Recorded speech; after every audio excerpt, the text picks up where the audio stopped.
Thanks to the organisers for giving me the opportunity to be here. Maybe not so much thanks to give me the challenge of covering the whole of viral hepatitis in 30 minutes, condensing 6 decades of research. However, okay, let's move on to some disclosures. So what I've tried to do in this talk, because tried to make it not an undergraduate lecture on viral hepatitis, but to pick out some highlights that I think are either important or interesting new developments in viral hepatitis. So let's go through logically. ABC, hepatitis A is a naked, so an unenveloped RNA virus of the picornavirus family.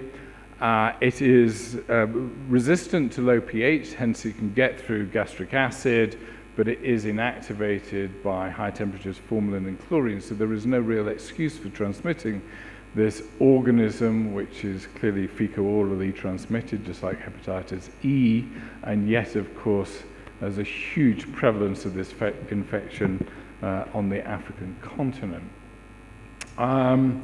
Hepatitis A diagnostics are relatively straightforward. The IgM comes up quite quickly after exposure to the virus and disappears by 6 months, whereas the total HAV, or the IgG anti-HAV, persists pretty much for life as far as we know. Sometimes with diagnostic confusion, then it's useful to do actual direct detection of hepatitis A from feces, so you can do a PCR test, which can be informative. Clinically, we know incubation periods around 1 month. And what's really interesting about this virus, if you acquire it under the age of 6, which the majority of people in Africa do, then only a tiny minority of people are symptomatic. The older you are, the more likely it is that the disease is symptomatic, i.e. presents with jaundice, and the complication of acute liver failure occurs in a tiny minority of people, but it's almost invariably in those over the age of 10 years old. So if you acquire it early, your risk of severe complications are almost zero.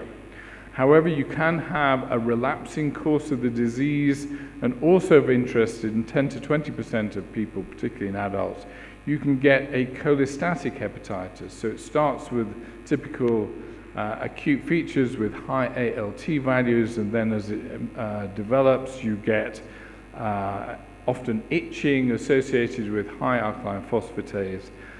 This form of the disease actually responds really quite well to corticosteroids at a moderate dose, and they will resolve the symptoms quite quickly. The other interesting development is a change in the epidemiology, particularly in Europe, where recent outbreaks of hepatitis A amongst adults have been observed in numerous countries. This one is from the European CDC. What you need to note here is its majority is amongst men. The male to female ratio changes substantially, and this is predominantly amongst the MSM community, where HAV is becoming quite common. There is an excellent vaccine for hepatitis A, is highly effective, but the question is, how should we use hepatitis A vaccine? And I want to base an argument around this data. So this is data around seropositivity for hepatitis A in different sub-Saharan African regions. This by Steve Wiersma. This is a systematic review. As you can see, in most regions of Africa, by the time the kid gets to 5, 10 years old, 100% of them have been exposed to hepatitis A without any symptoms. So the question is, what would you achieve with vaccination at that stage? However, as we observe changes in socioeconomic status in countries, then the time at which, or the age at which children are exposed gets later, they're more likely to be symptomatic, and therefore the risk of fulminant hepatitis increases. So for the time being, HAV immunization is probably not so important. Not sure whether I should be stopping at this point.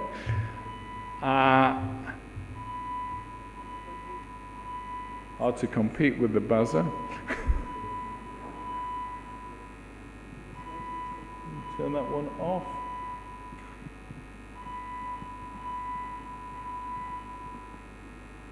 Okay. So I'll try and persist, unless you're too distracted. So the idea here is that as the age at which people are exposed to HAV increases and the risk of disease, serious disease increases, then the need for vaccination increases. But for the time being, most countries in sub-Saharan Africa do not need HAV vaccination. So let's move on to hepatitis B, and Wendy's already talked about the epidemiology. I still find it extraordinary that such a small virus, 32 nanometers, is responsible for so much pathology worldwide, and particularly in Africa. And the reason there's two maps here looking at both the prevalence of hepatitis B and the incidence of liver cancer, and of course the two overlap. Now, whilst we have moderately adequate data on the incidence of liver cancer, what we don't actually have is any data on the incidence or the prevalence of cirrhosis in the majority of African countries, which is a shame because I suspect that means we're underestimating the morbidity and the mortality. If you look at Western textbooks, you tend to get a lot of talk about sexual transmission of hepatitis B, and while we know that this occurs, it's not actually that important because adult-acquired infection results in chronic hepatitis in less than 5% of cases. I'm slightly struggling. I'm slightly distracted by this noise. I don't know about you as the audience. Is there anything we can do? Yes, okay. Anyone who feels the need to run out, assuming that's a fire alarm, I won't take offense. It's okay. So the important modes of transmission, and actually Wendy also touched on this, is vertical or horizontal. Vertical being mother-to-child transmission at the time of birth and neonatal transmission, and horizontal being usually in early childhood, and as that phylogenetic data suggested, the biggest risk factors is people who are infected in the same household, including your older siblings. Hepatitis B, despite being small, has a relatively complicated genomic structure with overlapping reading frames within this DNA genome, and it encodes for only 4 proteins. So the surface or envelope protein, which comes in 3 different types, the polymerase protein with multifunctions, the core envelope or pre-core open reading frame, which encodes both a nucleocapsid antigen but also the soluble E antigen, which is almost certainly immunomodulatory. And then the X protein, who we still debate its function, but clearly important in replication. And I quite like this picture. So this here I'm pointing at is a Dane particle. That's actually a virus. But you can also see on this picture these spheres and filaments which contain surface antigen, and again have some role in immunomodulation and the persistence of the virus in the population who are infected. This life cycle has been elucidated a little further recently. We know the hepatitis B receptor is a bile salt transporter, NTCP. It actually is the receptor for both hepatitis B and the Delta virus. And the virus, after uncoating the viral DNA, ends up as CCC DNA in the nucleus. Now, this is kind of like an extra chromosome in the nucleus. It's incredibly stable. It's regulated by host nuclear proteins. It's epigenetically modified to regulate the transcription of the virus. That is, as we know, very difficult to get rid of. And furthermore, it can be replenished through this cycle of the transcription of the pregenomic RNA, encapsulation, and then return back to the nucleus. There are a number of new drugs being tested that interrupt this life cycle at different points, and with the aim of achieving a cure of hepatitis B. As you know, and we'll talk about in a minute, we have treatment, but we don't have a cure. Let's talk first, however, about prevention. We have vaccination with the surface antigen. This is looking at some studies that were done over many years in the Gambia in West Africa, showing the prevalence in children and adults of hepatitis B pre and post vaccination. You can see the major impact that that has had. Coverage of the vaccine in the Gambia is excellent. It's greater than 90%, but in some countries in sub-Saharan Africa, it's as low as 70% and clearly needs to be improved. However, a bigger priority, I would argue at the moment, is strengthening the prevention of mother-to-child transmission. At the moment, coverage of birth dose vaccine is almost non-existent in sub-Saharan Africa. There is little or no screening of mothers in antenatal care. The access to vaccine outside of children born outside the hospital is not happening, and there are no studies that evaluate whether antiviral therapy in the third trimester of pregnancy could be effective, as has been shown in Asian populations. It's important to recognize in hepatitis B there are at least 4 phases of infection. Immune tolerance, which tends not to last so long in Africa as it does in Asia, characterized by very high viral load, normal liver function tests, and absence of liver damage. Most people will then, of 90% plus, will go through an immune clearance phase when there is liver damage, but if this is only short-lived, will transfer into this low replicative asymptomatic phase, which should eventually result in clearance of the virus spontaneously. But in a small proportion of people, you will see e-antigen positive reactivation of the virus, which progresses to cirrhosis and liver cancer. The problem, of course, in hepatitis B, these are progression charts. You can see low rates of progression overall, but these are annual progression rates, so cumulatively still a large proportion of people end up with disease. However, the time to intervene in chronic hepatitis or early cirrhosis is usually asymptomatic, raising the need for screening programs to identify the infected population. Once we've identified people who are infected, and I apologize to Michael Vinicor, whose slide I've stolen, but is on one of our studies, the assessment of people to determine who needs treatment requires liver function tests, or ALT value, assessment of liver fibrosis, and assessment of HBV DNA. HBV DNA is not always available. In fact, it's rarely available at the point of care or even in regional clinics.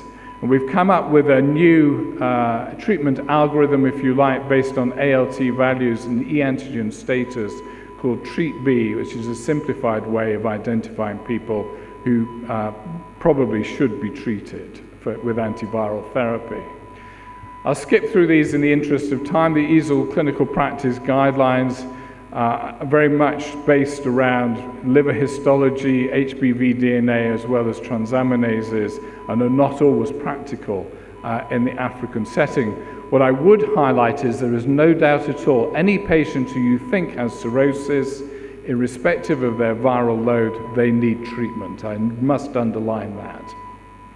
There are 2 types of treatment for hepatitis B. The old interferon-based treatment, which I think is inappropriate in an African setting, and nucleoside or nucleotide analogues, which are simple to take, control viremia, rarely associated with side effects, but they need to be given indefinitely.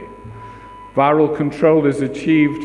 I mean, we should ignore probably these 3 earlier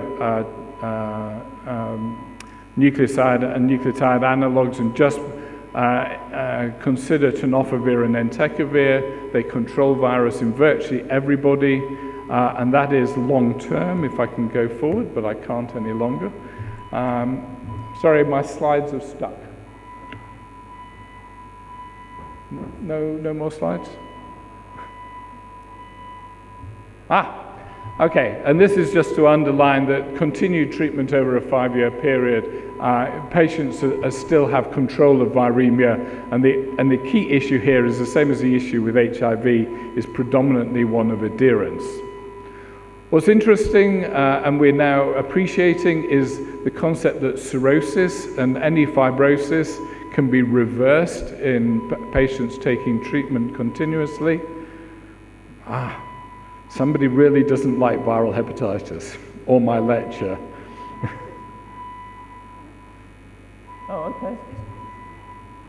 Good, okay. So not only can we reverse fibrosis, but we can also reduce, but not eliminate, the risk of hepatocellular carcinoma, hence the importance of treating people with cirrhosis. And there's one remaining key issue, apart from finite therapy, is cure of infection. This is a study from Stefanos Hadzianis a few years ago, patients with E antigen negative hepatitis B who'd been treated for 4 years or more, who were withdrawn from therapy, and a third of them lost surface antigen. So this is nucleoside withdrawal therapy, and is something that we need to look at, again, in an African context. So moving on to hepatitis C. C, of course, is a blood-borne virus. Wendy already talked about modes of transmission. There are 6, possibly 7 genotypes of the virus that are heterogeneously distributed around the African continent. And about 25% of people will clear this virus spontaneously, but they will still be antibody to hepatitis C positive, even after they're spontaneously cleared or been effectively treated, which seems to cause some confusion.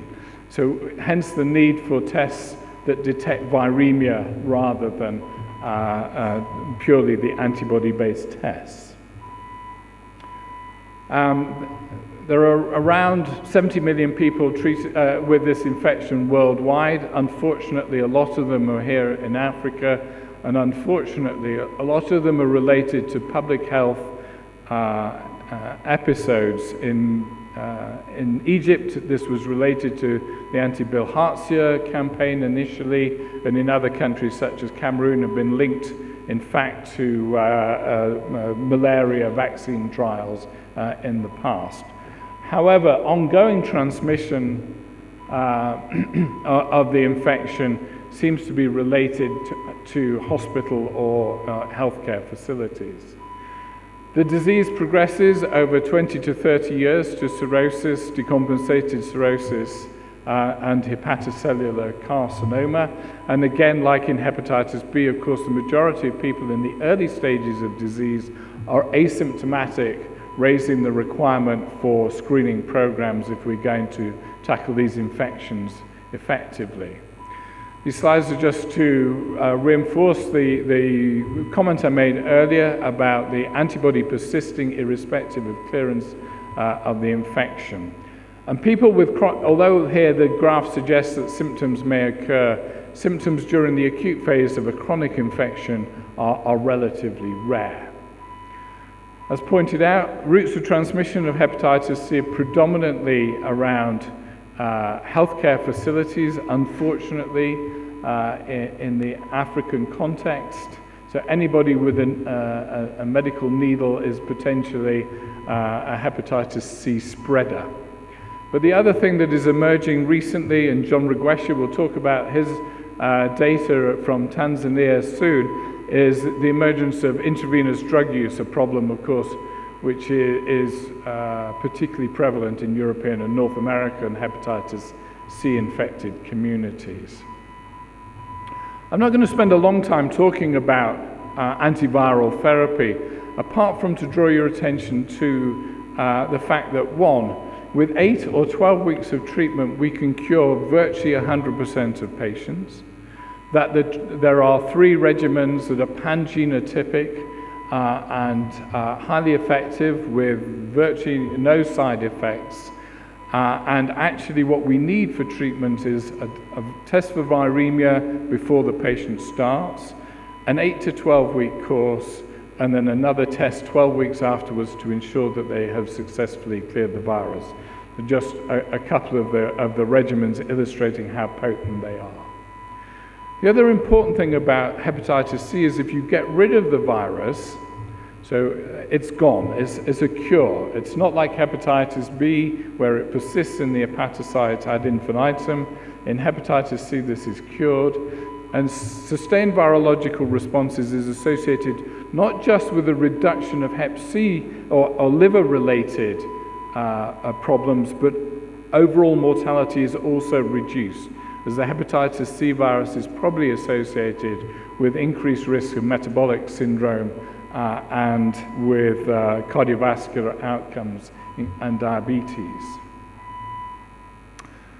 So let's get to the end, almost to the end of the alphabet. So Delta virus. So as we talked about earlier in Wendy's, this is not as big an issue as hepatitis B or hepatitis C, but there are pockets of high endemicity of this virus. It's usually a superinfection on top of hepatitis B. It requires the hepatitis B surface antigen or the envelope protein in order to replicate and transmit.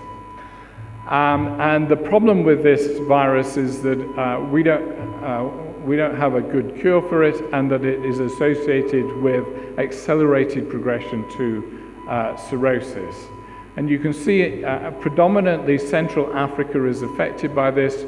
We've seen very low levels in West Africa, and there's really not that much either in Southern African reports.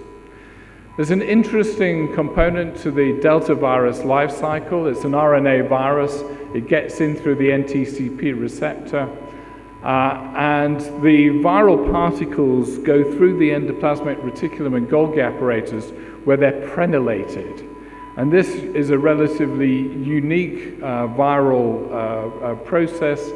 And this drug, Lonafarnib, has a prenylation inhibitor, has recently been through phase 2 clinical trials and has been associated with significant drops in viremia amongst Delta virus infected patients. So in the future, this Lonafarnib or other drugs may indeed be a cure. However, this is going forward into phase 3 trials predominantly in the context of interferon. And I cannot tell you how awful it is trying to treat people long-term with interferon. Those of you who have experience know how intensive the treatment needs to be, and it's a shame that Lonafarnib probably will find its way into the clinic in conjunction with that therapy. So at the moment, we're still waiting for an appropriate cure for hepatitis D. Finally, E, and there's 3 things I wanted to highlight about hepatitis E. First of all, its association with neurological problems. I want to just show you about the vaccination and also talk about chronic hepatitis E. Like hepatitis A, it's fecal-orally transmitted and is often associated with poor hygiene and particularly outbreaks associated with sewage contamination of the water supply and in refugee camps. The vaccine, hepatitis E vaccine, was published, this sort of phase 3 trial showing highly successful effects of the vaccine was published 8 years ago now, and yet the vaccine is not widely available for commercial reasons that I don't fully understand. And yet this would be an ideal way of controlling epidemics and in high prevalence countries such as India, this would be really important. However, recently it's been noted that hepatitis E is strongly associated, and I say associated, the mechanisms are not yet worked out, whether this virus is neurotropic or whether these are antibodies, we don't know, but probably associated and possibly responsible for Bell's palsy, Guillain-Barré, certain forms of encephalitis, and these other rare neurological problems. Most important then, perhaps, is the management of immunosuppressed patients. So this was first identified amongst patients who had had organ transplants and were immunosuppressed with tacrolimus, cyclosporin, etc. Ah, the relief. Okay, and it turns out that in immunosuppressed, and there have been reports in HIV-infected patients with low CD4 counts. So hepatitis E can in fact be chronic, and in the chronic situation can cause progressive fibrosis and cirrhosis. So those of you who do manage these sorts of patients should be testing for hepatitis E, but you almost certainly need to use a test for viremia, a PCR-based test. It's been shown that this will respond to ribavirin as a single-agent therapy that should be tried for at least 3 months in the first instance, and if 3 months is not sufficient, if viremia and liver damage persists, then you probably need to consider longer-term therapy with ribavirin. So it's something to be aware of, and it changes our concept. So there's two things that have really changed. So one is, since I was a student, one is the dogma that cirrhosis is not reversible, so we've changed that. And the dogma that hepatitis E is only acute, we've changed that, which is something. In addition, I would summarize by saying we have a number of different tools, vaccines and treatments to manage viral hepatitis infections that are already available to us. The problem that we have, that we face, and the biggest challenge is the deployment of these tools effectively, particularly to meet the WHO targets that we will no doubt be discussing during the course of this meeting. I thank you for your attention. I thank you for putting up with the background noise.